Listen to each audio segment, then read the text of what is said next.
လွန်ခဲ့တဲ့ဇွန်လ16ရက်နေ့ကစလို့စစ်ရာအခင်းကျင်းတစ်တွေကိုစတင်မြင်တွေ့လာရပါတယ်။အထူးသဖြင့် American စစ်စခန်းတွေကစီးတဲလေရင်အနည်းဆုံး32စင်းလောက်ဟာ American ကနေဥရောပကိုဥတီထွက်ခွာလာခဲ့ပြီးအရှေ့လက်ပိုင်းဒေသတွေကရေးပါတဲ့စစ်စခန်းတွေမှာဆင့်သက်ပြီးတက်ဆွဲလိုက်ပါတယ်။စီးတဲလေတွေကိုဘာကြောင့်ဒီလိုမျိုးအင်အားအလုံးလိုက်အရင်လိုက်နဲ့တက်အရွှေ့ပြောင်းလုပ်ခဲ့တယ်လဲဆိုတာကို American ဘက်ကတော့တည်တည်ချာချာအတည်ပြုမထားသေးပါဘူး။ဒါပေမဲ့လည်းဒီလောက်အင်အားပမာဏဟာတာမန်ပူတွဲစီလေ့ကျင့်မှုလုံးမဲ့ပမာဏထက်ကိုအများကြီးတာလွန်နေပါတယ်။ပြောရရင်စီတဲလေရင်32စင်းဆိုတဲ့အင်အားဟာအနည်းဆုံးတိုက်လေရင်ဂျက်ဖိုက်တာအင်အား200လောက်ကိုစစ်စင်ရေးတစ်ခုအတွင်းအသာလေးပံ့ပိုးပေးနိုင်စွမ်းရှိပါတယ်။တစ်ချိန်တည်းမှာပဲ American လေတင်သင်္ဘောကြီး USS Nimitz ဟာလည်းကနဦးတုံကဗီယက်နမ်ကိုတွားဖို့ဦးတီခုံမောင်းနေရကနေဒီရက်ပိုင်းတွင်းမှာပဲရုတ်တရက်ခီးစဉ်ပြောင်းလိုက်ပြီးအရှေ့လက်ပိုင်းဒေသကိုဦးတီလာနေပြီဖြစ်ပါတယ်။ USS Nimitz ဟာတောင်တရုတ်ပင်လယ်တွေက American စစ်စခန်းတွေကိုအင်အားဖြည့်ပေးဖို့ဦးတီသွားနေရကနေအရှေ့လက်ပိုင်းဒေသထဲမှာရှိနေပြီးသားလင်တင်သင်္ဘောအင်အားစုတွေနဲ့ပူးပေါင်းသွားမှာပဲဖြစ်ပါတယ်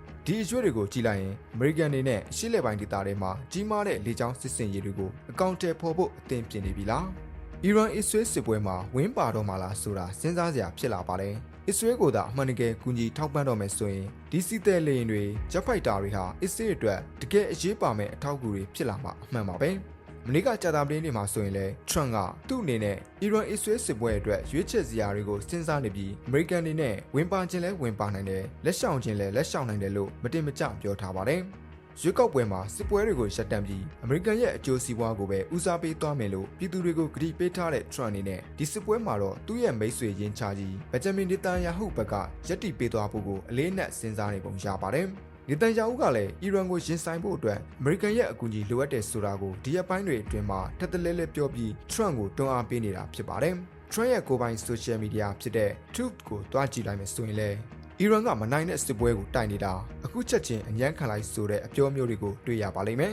။ပြီးတော့အီရန်ရဲ့အနိုင်မဲ့ခေါင်းဆောင်အယာတိုလာအလီခါမီနီရဲ့နေရာကိုအမေရိကန်ကသိရှိထားပြီးဖြစ်ပြီးတုတ်တင်ရှင်းလင်းရတာဟာအလွယ်လေးပါဆိုပြီးလဲ Trump ကချိန်ဝါချိန်ချောက်ထားပါသေးတယ်။တနည်းအားဖြင့်အမေရိကန်ဘက်ကလိုအပ်မယ်ဆိုရင်အီရန်ရဲ့အစိုးရကိုလည်းပြောင်းလဲအစားထိုးနိုင်စွမ်းရှိတယ်လို့ Trump ကပြောလိုက်တာဖြစ်ပါတယ်။အီရန်တော်လှန်ရေးအောင်မြင်သွားတဲ့နောက်တိုင်းပြည်ကနေထွက်ပြေးခဲ့ရပြီးအီဂျစ်နိုင်ငံမှာခိုလုံခဲ့ရတဲ့နောက်ဆုံးရှားဘီရင်မိုဟာမက်ရီဇာပါလာဘီရဲ့သားဖြစ်သူအင်ရှစ်ဆန်ရီဇာဆိုင်ယာပါလာဘီကလည်းအခုချိန်ဟာအီရန်ပြည်သူတွေအနေနဲ့အုံကြွတော်လှန်ရေးလုပ်ဖို့အကောင်းဆုံးချိန်ဖြစ်ပြီးအမှောင်တွေကိုလွန်မြောက်ပြီးရောင်တွေကိုရောက်လာမဲ့အီရန်အနာဂတ်အတွက်ခါမင်းဒီနဲ့အီရန်အစိုးရကိုပြိုလဲသွားတဲ့အထိစန့်ကျင်ဖို့နှိုးဆော်နေတာကိုတွေ့ရပါတယ်။ဒါပေမဲ့လည်းအလီခါမင်းဒီကတော့အီရန်ကအပြစ်ခတ်ရဲဆဲဖို့ဆန္ဒရှိနေတဲ့ဆိုတဲ့အနောက်မီဒီယာတွေရဲ့ဖော်ပြမှုတွေကိုရင်းဆန်ခဲ့တဲ့အပြင်အမေရိကန်တွေနဲ့အီရန်အစ္စရေးစစ်ပွဲမှာသာခြေဝင်ရှုပ်ပါကဘယ်တော့ကနေမှမတူတဲ့အဖြစ်ဆိုးတွေကိုရင်ဆိုင်ရလိမ့်မယ်ဆိုပြီးတော့တောင်မှပြန်လည်ချင်းချောက်ထားပါသေးတယ်။မနေ့ကအထိလည်းအီရန်ဟာအစ္စရေးကိုဒုံးပြန်တွေ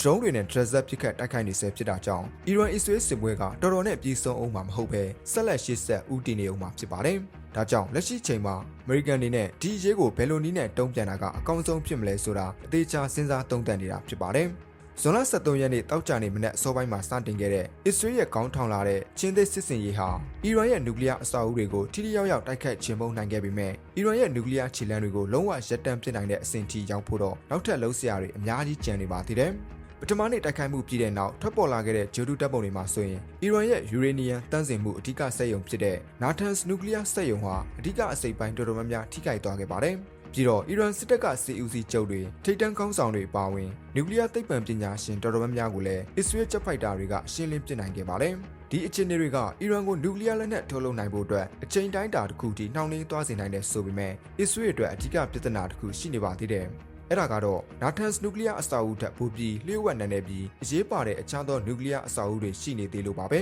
။အနည်းဆက်ဆုံးပြောရမယ်ဆိုရင်တော့ဖော်တိုနျူကလ িয়ার အဆောက်အဦပဲဖြစ်ပါတယ်။ဒီအဆောက်အဦဟာလည်းယူရေနီယံတွေကိုတန့်စင်ပေးတဲ့နေရာဖြစ်ပေမဲ့လည်းထူးခြားတာကတောင်ကုန်းတောင်တန်းတွေရဲ့မြေအောက်နဲ့အထက်မှာအခိုင်အမာတိစောက်ထားတာပဲဖြစ်ပါတယ်။မြေအောက်နဲ့အထက်မှာကမှကွန်ကရစ်တွေကိုထူထပ်တဲ့အသုံးပြုပြီးခိုင်ခိုင်မာမာတိစောက်ထားတာဖြစ်လို့အစ္စရေးလက်ထဲလက်တလောရှိနေတဲ့လက်နက်ခဲယမ်းတွေနဲ့တိုက်ခိုက်ဖျက်ဆီးပစ်နိုင်ဖို့မလုံလောက်ပါဘူး။ပြီးတော့အီရန်ဟာဖော်တိုနျူကလ িয়ার အဆောက်အဦကိုလျှို့ဝှက်တိစောက်ထားတာဖြစ်ပြီးဒီနေရာနဲ့ပတ်သက်လို့အသေးစိတ်အချက်လက်တွေထွက်မလာတော့တာဟာ2009ခုနှစ်ကတည်းကဖြစ်ပါတယ်။နိုင်ငံတကာအတိုင်းအဝန်းကတော့ဖော်တိုနျူကလ িয়ার အဆောက်အဦဟာအီရန်နျူကလ িয়ার လက်နက်ထုတ်လုပ်ရေးစီမံကိန်းရဲ့နှလုံးသက်ဖို့ဖြစ်လိမ့်မယ်လို့ယုံကြည်ထားကြတာပါ။အီရန်ဟာဖော်တိုအပြင်အခြားဒေသတွေမှာလည်းနျူကလ িয়ার လျှို့ဝှက်စခန်းတွေကိုတိစောက်ထားသေးတာပါ။အဲ့ဒီတကတစ်ခုကတော့ဖစ်ကတ်နျူကလ িয়ার အဆောက်အဦပဲဖြစ်ပါတယ်။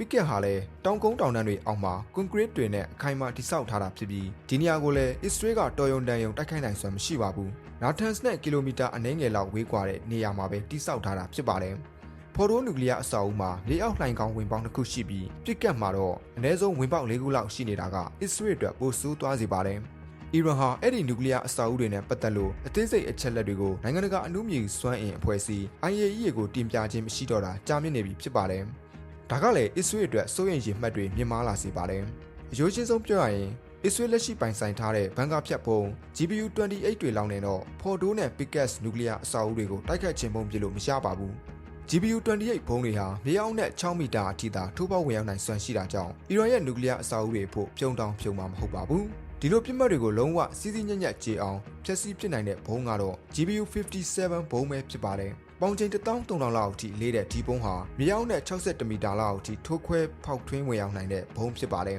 ။အမေရိကန်ကဖန်တီးထုတ်လုပ်ထားတဲ့ဒီလိုနောက်ဆုံးပေါ်ဘန်ကာခွဲဘုံရဲ့ဒဏ်ကိုဘယ်လိုမြေအောက်စကန်ကမှမခံနိုင်ပါဘူး။ဒါပေမဲ့လည်းခက်တာက GPU 57ပုံကိုအမေရိကန်ရဲ့ B2 ကိုပြောက်ဘုံကျဲလင်တွေကပဲတည်ဆောင်ကျဲချနိုင်တာဖြစ်ပါတယ်။အစ္စရေးမှာက B2 တွေမရှိပါဘူး။ဒါကြောင့်ဖော်တိုနဲ့ Picket နျူကလ িয়ার မြေအောက်အဆောက်အဦတွေကိုတိုက်ခတ်ခြင်းပုံပြနိုင်ဖို့အရန်ခက်ပါတယ်။ဒါကြောင့်လေဂျာမနီရဲ့ဥဆောင် Friedrich Merz ကအစ္စရေးနိုင်ငံတနိုင်ငံနဲ့အားနဲ့တော့အီရန်ရဲ့နျူကလ িয়ার စီမံကိန်းအလုံးစုံဖျက်ဆီးပစ်နိုင်စွမ်းမရှိဘူးလို့ပြောထားတာဖြစ်ပါတယ်။ဒီလိုလုပ်နိုင်ဖို့အတွက်အမေရိကန်ရဲ့အကူအညီကိုအစ္စရေးကအသေးအတန်လိုအပ်နေတာပါ။ဒါပေမဲ့လည်းအမေရိကန်ဝင်တိုက်ရင်တောင်မှဒီကြောင်းကနေဘုံကျဲတိုက်ခိုက်မှုနဲ့တည်းမလုံလောက်ဘူးလို့ကျွန်တော်ထင်ပါတယ်။အထူးသဖြင့်အီရန်ရဲ့နျူကလ িয়ার လက်နက်ထုတ်လုပ်ရေးစက်ရုံတွေလုံးဝသုံးမရလောက်အောင်ထိခိုက်ပျက်စီးသွားကြောင်းတည်တည်ချာချာသိရှိနိုင်ဖို့အတွက်မြေပြင်ထိသွားရောက်အတည်ပြုမဲ့အထူးတပ်ဖွဲ့တွေပါလိုအပ်ပါတယ်။ဘာပဲပြောဒါကတော့ဖြစ်လာကမှဖြစ်ကြောင်းနောက်မှစဉ်းစားရမယ့်အခြေအနေတွေပဲဖြစ်ပါတယ်။လက်တလောအစ္စရေးအတွက်အဓိကလိုအပ်ချက်ကအမေရိကန်စီကနေအကူအညီတွေရရှိဖို့ပဲဖြစ်ပါတယ်။အမေရိကန်ကဒီစစ်ပွဲကိုကိုယ်တိုင်ကိုယ်ကျဝင်ပါလာမှသာအစ္စရေးရဲ့အန်တီမရီမန်ချက်ဖြစ်တဲ့အီရန်နျူကလ িয়ার လက်နက်စီမံကိန်းတွေကိုအလုံးစုံဖျက်ဆီးပစ်နိုင်မှာပါ။နောက်ဆုံးသိရတဲ့သတင်းတွေမှာတော့အမေရိကန်ရဲ့စီးသည်လိန်အများစုဟာ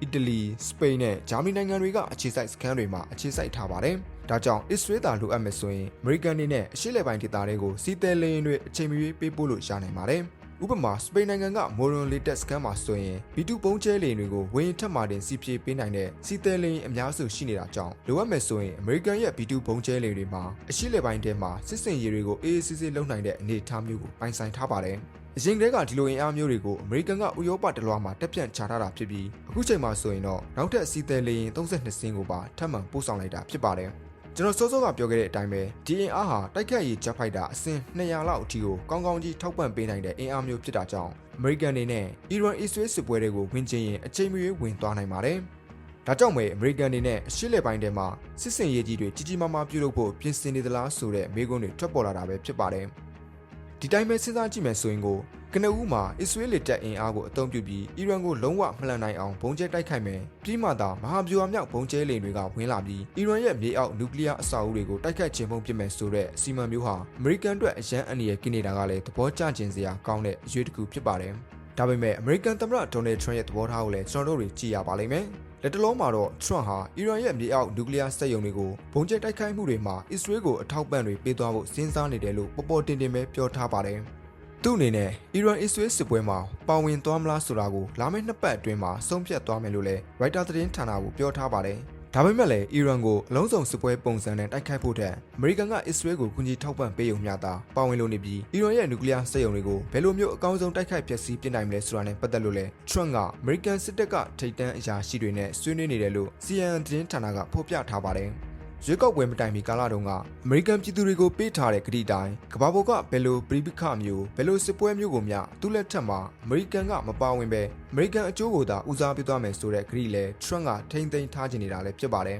။သူ့ရဲ့မိတ်ဆွေရင်းချကြီးနေတန်ယာဟုကအီရန်နျူကလ িয়ার လက်နက်ထုတ်လုပ်ရေးစီမံကိန်းတွေကိုအမေရိကန်ကသာတားဆီးနိုင်လိမ့်မယ်လို့ပြောထားတာကိုထရန့်ကအပြေးအဝလက်ခံထားပေမဲ့ပြည်သူတွေကိုကတိကြွန်ထားတာကြောင့်သာဒီစစ်ပွဲတဲ့ပါတင်မပါတင်ဆိုတာကိုအလေးနက်ထားစဉ်းစားနေရတာဖြစ်ပါတယ်။ဥရောပမဟာမိတ်နိုင်ငံတွေကတော့ထရန့်ဟာဒီဘက်တွင်းမှာအစ္စရေးရဲ့ခြေလှမ်းတွေဘယ်လောက်အထိအောင်မြင်မလဲဆိုတာကိုစောင့်ကြည့်ပြီးမှသာဆုံးဖြတ်ချက်တစ်ခုကိုခိုင်ခိုင်မာမာချမှတ်သွားနိုင်တယ်လို့လည်းမှတ်ချက်ပြုထားတာကိုတွေ့ရပါတယ်။ဒါပေမဲ့လည်းထရန့်စဉ်းစားနေချိန်မှာပဲအီရန်အစ္စရေးစစ်ပွဲကပုံမှုအရှိန်မြင့်လာပါတယ်။အစ္စရေးဟာကြာသပတေးနေ့မှာပဲအီရန်ရဲ့နျူကလ িয়ার စက်ရုံတွေကိုဆက်လက်တိုက်ခိုက်ခဲ့ပြီးအီရန်ကလည်းဒုံးပြန်တွေဒရုန်းတွေနဲ့အစ္စရေးကိုပြန်ပစ်ခဲ့တာကြောင့်အစ္စရေးရဲ့အထူးစက်ရုံတရုံမှာထိခိုက်ပျက်စီးသွားခဲ့ပါတယ်။ အီရန်အနေနဲ့အစ္စရေးရဲ့စီးရေးပြစ်မှတ်တွေထက်အရက်ဘက်အဆောက်အဦတွေစေယုံတွေစာတင်ကျောင်းတွေအစ္စရေးပြည်သူတွေကိုသာဦးစားပေးတိုက်ခိုက်နေတယ်ဆိုတာကိုဒီဖြစ်ရက်ကထင်ရှားပြသနေပြီးအစ္စရေးဝန်ကြီးချုပ်နေတန်ယာဟုကတော့အာဏာရှင်အကြမ်းဖက်သမားတွေအနေနဲ့သူတို့လုပ်ခဲ့သမျှအတွက်အပြည့်အဝပြန်လည်ပေးဆက်ရလိမ့်မယ်လို့ကြုံဝါပြောဆိုလိုက်ပါတယ်။အစ္စရေးကာကွယ်ရေးဝန်ကြီးအစ္စရေးကတ်ကလည်းအီရန်ရဲ့အရေးပါတဲ့စစ်ရေးပြစ်မှတ်တွေကိုဒရက်ဇက်တိုက်ခိုက်ခြင်းပုံသွားဖို့အစီအမံတွေချထားပြီးအီရန်ရဲ့လက်ရှိအစိုးရပြုတ်တီအထိတိုက်ပွဲဝင်သွားမယ်လို့လည်းဆိုခဲ့ပါတယ်။တစ်ဖက်မှာလည်းအီရန်ကလည်းလက်ရှိအခြေအနေတွေသာသူတို့အတွက်တကယ်ကျင်းတဲ့ကြက်တဲ့အခြေအနေတွေစီကိုတွန်းပို့လာခဲ့ရင်လုံးဝထွက်ပေါက်ပိတ်သွားတဲ့အခြေအနေစီကိုရောက်သွားခဲ့ရင်ဟော်မုစ်ရေလက်ကြားကိုပါပိတ်ဆို့ပစ်ဖို့ဝင်မလေးဘူးလို့တုံ့ပြန်ထားပါတယ်။အီရန်အစ္စရေးစစ်ပွဲစတင်ချိန်ကလေးကကမ္ဘာစီးပွားရေးဈေးကွက်အပေါ်တက်ရောက်မှုကြီးမားနေပြီးရေနံဈေးတွေမြင့်တက်နေချိန်မှာဟော်မုစ်ရေလက်ကြားကိုပါအီရန်ကထပ်ပိတ်လိုက်မှဆိုရင်ကမ္ဘာလောင်စာဆီဈေးနှုန်းကဒီထက်မကအဆမတန်မြင့်မားသွားနိုင်ခြေရှိပြီးကမ္ဘာစီးပွားရေးအကျပ်တဲတစ်ခုကိုပါရင်ဆိုင်ရနိုင်ခြေရှိနေပါတယ်။ဒါကြောင့်အမေရိကန်အနေနဲ့ Nimitz လိန်တင်သင်္ဘောကြီးကိုပါအရှေ့လက်ပိုင်းဒေသတွေကိုဆင်းလွှတ်ပြီးအခြေအနေတွေကိုထိမ့်သိမ်းလှုပ်နိုင်ဖို့ကြိုတင်ပြင်ဆင်နေတာလည်းဖြစ်နိုင်ပါတယ်။ဒါပေမဲ့လည်းအမေရိကန်တို့ကအချိန်တော့တိတ်မရှိတော့ပဲဒီစစ်ပွဲကိုဘယ်လိုမျိုးကင်တွယ်သွားမလဲဆိုတာကိုအများဆုံးဆုံးဖြတ်ဖို့တော့လိုအပ်နေပါတယ်။အမေရိကန်သားပါဝင်လာမယ်ဆိုရင်ဘယ်တော့မှမကြုံဘူးတဲ့ဖြစ်ရဆိုတွေကိုရင်ဆိုင်ရလိမ့်မယ်လို့ဂါမင်းနီကချင်းချောက်ထားသလိုရုရှားကောင်ဆောင်ပူတင်ကလည်းနျူကလ িয়ার စစ်ဖြစ်မဖြစ်ဆိုတာဟာအမေရိကန်ရဲ့ဆုံးဖြတ်ချက်အပေါ်ပဲမူတည်နေတယ်လို့တတိပေးထားပါသေးတယ်။တစ်ဖက်မှာလည်းအရှေ့လက်ပိုင်းဒေသရဲ့တည်ငြိမ်လုံခြုံရေးအတွက်အီရန်ရဲ့နျူကလ িয়ার လက်နက်ထုတ်လုပ်ရေးစီမံကိန်းတွေကိုအများဆုံးဖျက်ဆီးပစ်နိုင်ဖို့လိုအပ်နေတာလည်းအမှန်ပါ။ကြည့်တော့အမေရိကန်ဟာအရှေ့လက်ပိုင်းဒေသနဲ့ဥရောပကိုဒီရက်ပိုင်းတွေအတွင်းမှာစစ်ရင်အားတွေရုတ်တရက်ဖြစ်တင်းလာခဲ့တာကလည်းအခြေအနေတွေအားလုံးအတွက်ကြိုတင်ပြင်ဆင်နေတဲ့ဆိုတာမြင်သာနေပါတယ်။ဒါကြောင့်လာမယ့်နှစ်ပတ်အတွင်းဆုံးဖြတ်သွားမယ်လို့ဆိုထားတဲ့ Trump ရဲ့ဆုံးဖြတ်ချက်ဟာအစ္စရေးကိုထဲထဲဝင်ကူညီပံ့ပိုးပေးပြီးအီရန်အစ္စရေးစစ်ပွဲကိုကိုယ်တိုင်ကိုယ်ကျပါဝင်တိုက်ခိုက်ဖို့လားဒါမှမဟုတ်သူအင်ဖြူတော်မှာစတင်ရုံးထိုင်ကြတဲ့ကကြွေးကြော်ထားတဲ့စစ်ပွဲတွေရပ်တန့်ရေးငြိမ်းချမ်းရေးတည်ဆောက်ရေးအရာအလုံးကိုတန်တမန်အခင်းကျင်းနဲ့ပဲဖြည့်ရှင်းသွားရေးကိုပဲဦးစားပေးသွားမလားဆိုတာကိုတော့ကျွန်တော်တို့တွေစောင့်ကြည့်ရပါလိမ့်မယ်ခင်ဗျာ